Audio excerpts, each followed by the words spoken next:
నమస్తే, welcome to YOYO TV. Andhra Pradesh రాష్ట్రంలో 2019లో జరిగిన ఎన్నికల్లో వైఎస్ఆర్సీపీ పార్టీ భారీ మెజారిటీతో విజయం సాధించింది.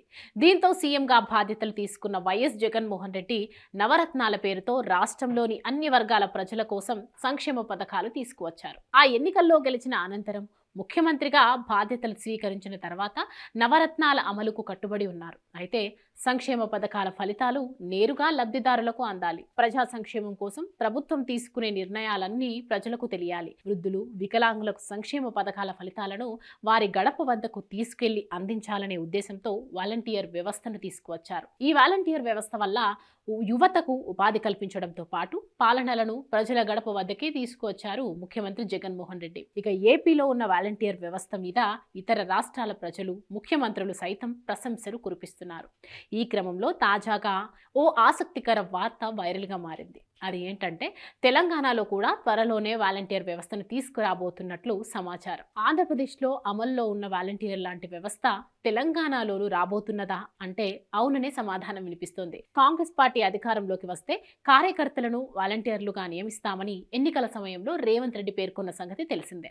నాడు చెప్పిన మాటలను ఇప్పుడు నిజం చేయబోతున్నారట ముఖ్యమంత్రి రేవంత్. కాంగ్రెస్ పార్టీ కార్యకర్తలను వాలంటీర్లుగా నియమించడం కోసం ఇందిరమ్మ కమిటీలను ఏర్పాట్లు చేయనున్నట్లు ప్రచారం జరుగుతుంది.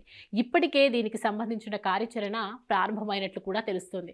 ప్రభుత్వ పథకాలను ప్రజలకు చేరువ చేయడంతో పాటు పార్టీని ప్రజల్లోకి తీసుకెళ్లడమే లక్ష్యంగా రేవంత్ సర్కార్ ఈ నిర్ణయం తీసుకున్నట్లు సమాచారం.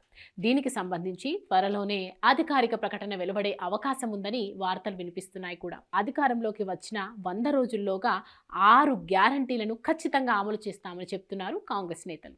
దీంతో పాటు కార్యకర్తలకు ఉపాధి కల్పన, ప్రభుత్వ పథకాలను ప్రజల్లోకి తీసుకెళ్లడం వంటి వాటికి సంబంధించి రేవంత్ సర్కార్ అధికారంలోకి వచ్చిన మొదటి రోజు నుంచే పక్కా ప్రణాళికతో ముందుకు సాగుతోంది. ఇందుకోసం ఇందిరమ్మ కమిటీలను తీసుకువచ్చి వాలంటీర్లుగా కాంగ్రెస్ పార్టీ కార్యకర్తలను నియమించబోతున్నట్లుగా జోరుగా ప్రచారం జరుగుతుంది. 6 గ్యారంటీల అమలు కోసం గ్రామాల్లో ఇందిరమ్మ కమిటీలను ఏర్పాటు చేయాలని బుధవారం జరిగిన కాంగ్రెస్ కార్యవర్గ సమావేశంలో నిర్ణయం తీసుకున్నట్లు కాంగ్రెస్ పార్టీ సీనియర్ నేతలు మల్లు రవి స్వయంగా ప్రకటించారు. ఈ కమిటీలో 5 నుంచి 6 సభ్యులుంటారు. వీరంతా కాంగ్రెస్ కార్యకర్తలు, నాయకులేనని కూడా ప్రకటించారు. దీనిని బట్టి చూస్తే ఇది పక్కాగా వాలంటీర్ వ్యవస్థేనని తేలిపోయింది. ఇక ఏపీలో ఒక్కో వాలంటీర్కు 5,000 రూపాయల చొప్పున గౌరవ వేతనం ఇస్తుంది. మరి తెలంగాణలో కాంగ్రెస్ ప్రభుత్వం ఎంత వేతనం ఇస్తుందో చూడాలి.